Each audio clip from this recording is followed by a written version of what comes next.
Jonathan Flora in studio here. I think I just woke him up. Is this early for you, Jonathan? No. It's not. No, been going on a few hours now. But have you now? How much coffee? Not as early. A couple of these. Yeah, see, look at mine right there. Big tumbler. Not as early as you, though. Yeah.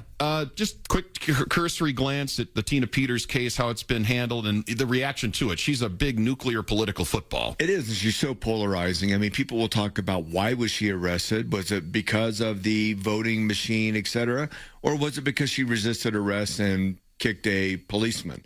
It's just all over the place right now. And obviously candidates, are trying to latch on to what's going on with Tina Peters for their leverage. They're trying to appeal to a certain group of the sector, and that's what you got to do. Well, it's on both sides, too, isn't it? Absolutely. Yeah, absolutely. The Democrats, they don't want her to be kind of the standard bearer for the Republican Party, and they're showing that they're tough on crime, not any other crime, but we're going to put this 70-year-old grandmother behind bars. You better believe that. She's a threat. She's a threat. Yeah, okay. And then the whole definition, pardon, commute, it's all over the place. It's entertaining radio for sure. Jonathan, your experience in this space, talk radio, we've discussed this with our mutual friend Peter Boyles. I'll set that aside for a moment. Just, what you get out of this experience, participating in talk radio, and why it appeals to you. Well, I like to talk, and I also like to listen. I like to hear the opinions of what people have, and it's all over the place. I mean, whether you're walking into a diner or a restaurant or a political organization, and by the way, forum, debate, tomato, yeah, right. Please.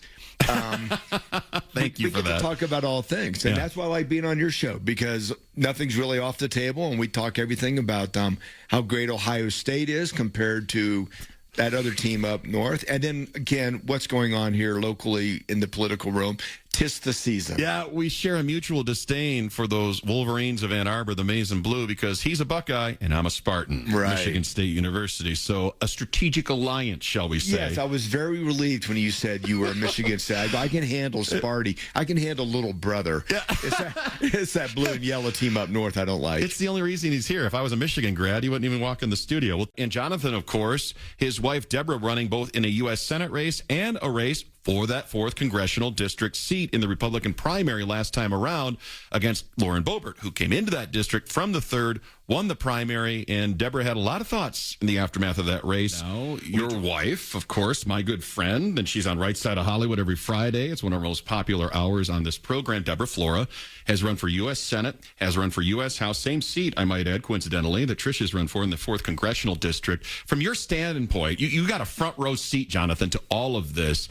What do you observe to be the unique challenges that Deborah has faced as a female candidate for office, if any? Yes, and if I can quickly comment on the way you introduced me earlier, when I was a producer with Walt Disney Studios, when we first got married, Deborah was Jonathan's wife. It took about a year, and I was Deborah's husband. There you go. There you go. Mr. Deborah, Mr. Flora. Deborah. That's what she calls you. That's what Trisha calls you. I'm her arm candy. I'm her champion wife. We'll go with hot, that. Dude. Yeah. Thank you. I appreciate that. But here's the thing. I will never vote or not vote for anybody based on their gender or their skin color or whatever box that you need to set. So when Deborah ran for Senate earlier on, she was the only female. That's right. Mm-hmm. And several advisors and consultants said, you need to play the female card. You need to go there. She goes, I don't want anybody voting for me because I'm a female. I'm the best candidate. I've got the best platform. I've got the best ideas and visions. That's why you vote for me. Mm-hmm. And we see that so often. And, and with the whole Victor Marks thing, him doing that one-on-one with Scott Bottoms, it's interesting. If you want to play the female card, why is he ignoring the female? Yeah. Barb will not say that. No. And I find that a very stand-up way.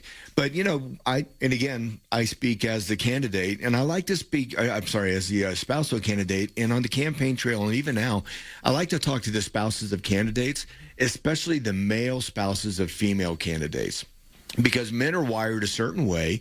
We want to protect our woman. And things get said. Mm-hmm. Believe me, there's people I want to punch in the throat.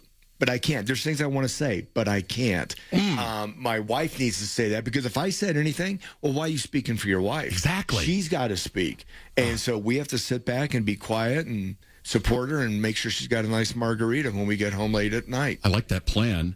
And I get the conundrum that you must feel like you're in. Yeah. You can't win either way. Yeah. You're like either you stand on principle as Deborah's husband and you want to be the man. You want to be the alpha, get in there. But then if you do that, well, she needs Jonathan to come to the rescue and you don't win either way. There? You don't. And physically is the only way when we're at these big events. Yeah. And we went to so many events. All right. So again, You actually went to events? That seems to be I went to probably 90-something percent of her events. Yes, and just events in general for a candidate. Right. Deborah went to everything she physically could, and I was amazed how sometimes she could be at two places at once. Pretty much. We were just talking off the air. We would stop in a diner, coffee shops where there's 9, 12 people. Hear what they've got to say. What's concerning their lives? What keeps them up at night? But I would have her 6. Like I could see when somebody would maybe be getting a little too close or too aggressive. I'll stand in, and I'm big enough to make a presence. But I can't. You're a tall drink of water, my friend. I am, What is it, 6'3" over there? Once upon a time, I'm down to 6'2". Okay. It Wow. happens later in life. I was in the pool. Yes, whatever Shrinkage. happened. Oh, jumping out of planes will compress some discs. Oh, ouch. Yeah. Okay. But no, it's something that we have to stand back. And believe me, our women are strong. Any woman that runs and gets in this race, they're That's going right. to be held to different standards. We can show up dressed one way. Somebody else is going to criticize how a woman's dressed. Too much makeup, her hair, skirt's too short, just ridiculous stuff. They are held to a different standard, and I don't think that's right either. We're going to take Trisha's perspective on this when we come back. Going to take this time out. Trisha Calvarese, of course, Thursdays with Trisha coming up at 9 o'clock. She's working overtime. We're paying her for it. Wink, not exactly at all. And Jonathan Flora in studio what? You're as getting well. paid? We're No. just happy to be here. She's getting paid glad to in be here. smiles and rainbows, Yeah. is what I promised her. And she said, yes, I'll take that. And we'll have more of it after this on Ryan Schuiling Live. Women in Colorado politics. Well, we've got one of them right here, Trisha Calvarese, and she is a regular contributor Thursdays with Trisha during the 9 o'clock hour. She's here early. Jonathan Flora, the husband of Deborah Flora, who has run twice, once for U.S. Senate, one for U.S. House. And I want to build off a point Jonathan was making going into the break. And Trisha, you know I've had these conversations about your runs for office. You're young, you're vibrant, you're an attractive woman. People notice this, but people think that's a positive. And it should be, and maybe it is, but then there's the judgment that comes along with that. And one of the things, I'm just going to let you take it from here, that I remember you saying is that you've gotten I don't want to call it hate mail, but like whether it's a text or an email or some kind of post that says you look like a Fox News anchor, and this is countering where they call Representative Lauren Boebert a MAGA Barbie or whatever. Take us through exactly what the experience has been like, where you're basically judged on your appearance. I know this is going to sound, oh, she's a pretty woman. What is she complaining about? But you know what I mean. The judgment that comes with it. And no matter what you do, because as famously, as I have explained this story before, I accidentally self-inflicted a mullet before I ran in 2024. You sure did. Leave that up to the professionals. And then, of course, trying to cover up the crime made it worse. So, boy. yeah. So I had a really bad haircut. Let me just say that. Looks when I good ran now. the first time, thank you. But I kind of look like a Muppet baby, and like I would get like all kinds of interesting comments comparing me to different things on the internet. And my hair grew out for this last run, and I would still get feedback. Let's call it that. The critical eye of our voters, our feedback of just being like, well, now your hair it's pretty. And that's a problem. So, no matter what you do, you look like a Muppet baby, your hair looks good, you're going to always get that kind of feedback, which I don't think our male counterparts necessarily get that. Of course we don't. Oh my God! If you're tall, you have like a nice forehead, you're great. You're 10 out of 10. Well, and the other comment you would get is the age concern thing. Oh, I thought you were a lot younger. I didn't realize you were. Can I say your age? 39. And like now I'll consider you. But I thought you were like 27 or whatever. Which thank you. I really appreciate that, guys. And yeah, exactly. But where you have to let them know like your age, your and where I really made a point to talk about my credentials, my background, my experience. Where I don't want to talk about me. I don't want to have to constantly establish that. Like I want to hear from people. Like, what are you experiencing? What do you need? So that's just kind of, you always try to turn it back on like the purpose of what you're doing. But the feedback, it's constant. People have very specific ideas, I think, of what they want. And I will give a shout out to Lauren Boebert. She has taken so much crap. Oh yeah. So much crap. And there's plenty of areas to actually, criticize her that I think are merited. But, there would be times too on the internet where I would just read comments and I'm like, are they is that horrible thing about her, about me? Like, where you can't even tell. It's just like, hating on the young women. So her being in office, I think, made it a heck of a lot easier for me to run. So, And we never had any candidates on our side criticize the way that Boebert dresses. No. Dude, no, come on. of course once. not. Well, Not, never. Yeah, and I'll talk to Deborah about this probably tomorrow on Right Side of Hollywood, as it'll tie in nicely to our conversation here. But from your perspective, Jonathan, well, first of all, you lucked out. Let's call it what I'm it is. married way out of my species.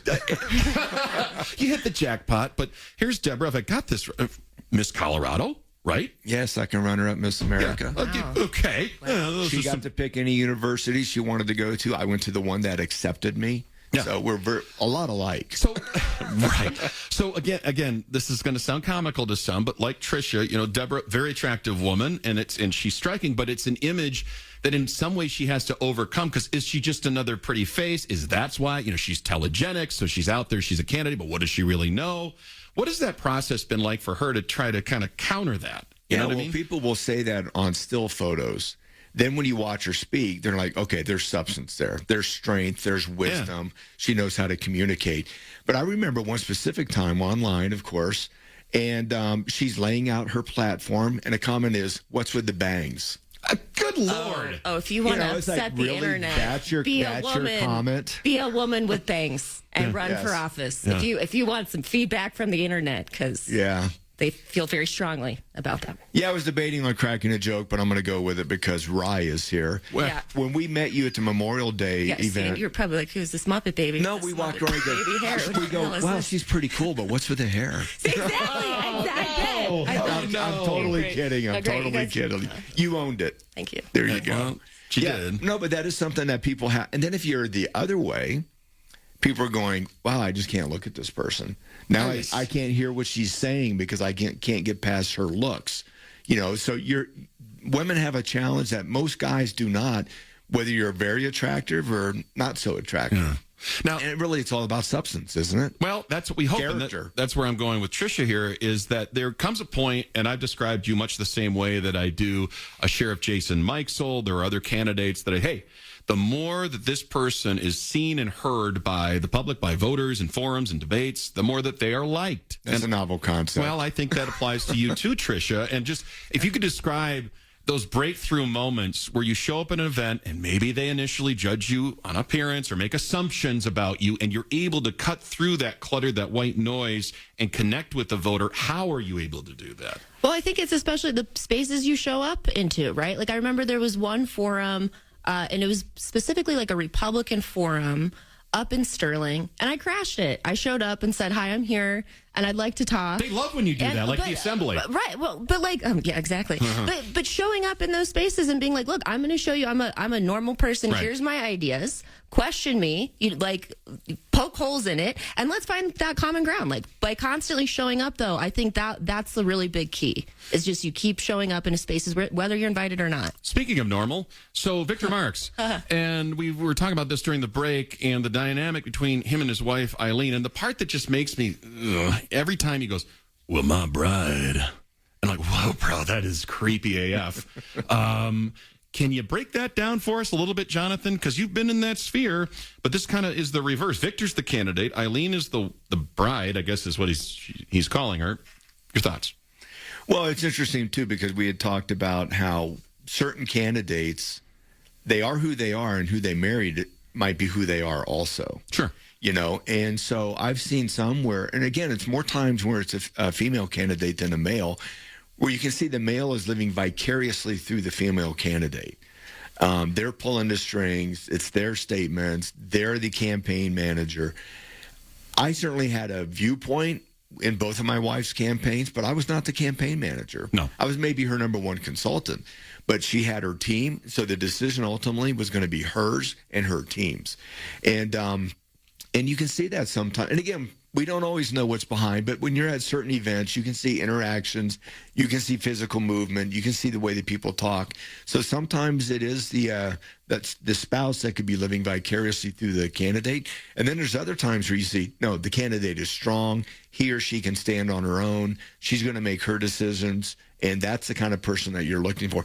Even if you disagree with their opinions, If they believe in it and they're honest about it, I respect that.